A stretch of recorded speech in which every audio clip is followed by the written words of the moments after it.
Let me tell you a story that might just change the way you see your own potential. It's about a boy named Leo who grew up in a small, forgotten town where opportunities were as scarce as rain in a desert. His family wasn't just poor. They were surviving, day by day, on hope and very little else. Leo's world was small, confined by the dusty streets of his neighborhood and the low expectations everyone had for him. But inside, Leo had a fire, a burning curiosity about the world beyond his town. While other kids played, Leo spent his time at the local library, a small, humble building that was his gateway to the universe. He devoured books on everything: science, history, business, and art. He taught himself how to code using the library's old, slow computer, staying until the librarian had to gently ask him to leave at closing time.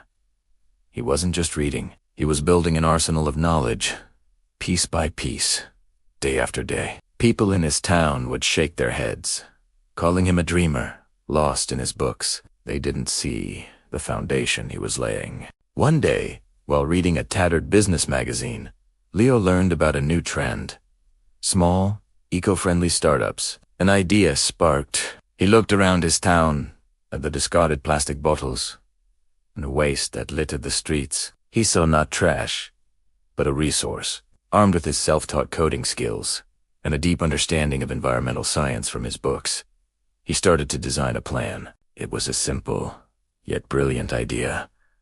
A local recycling system that would turn plastic waste into durable building materials. He started with nothing.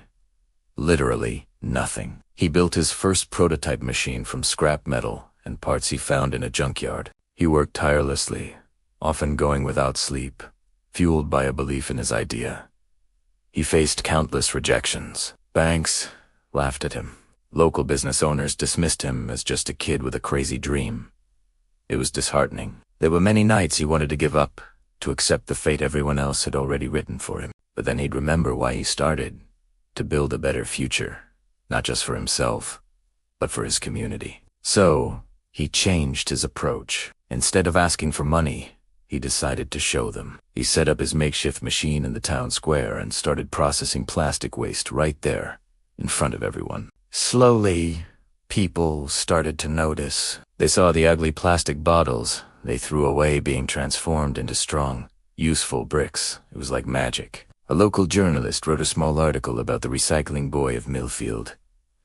That small article was a tiny spark that started a wildfire. The story got picked up by a regional blog, then a national news website. An investor who specialized in green technology read the story and was intrigued. He traveled to Leo's small town, saw the passion and ingenuity firsthand, and decided to take a chance. He didn't just give Leo money. He gave him mentorship, guidance, and access to a network of people who could help him scale his vision. From there, Leo's life transformed. His small operation grew into a thriving company, creating jobs in his hometown and cleaning up the environment. The boy who was once called a dreamer became a celebrated entrepreneur. He built a new, modern library for his town, ensuring that other kids had the same gateway to knowledge that had saved him. Leo's story isn't about getting rich. It's a testament to the power of a single action, fueled by knowledge and relentless determination. He didn't wait for an opportunity to fall into his lap.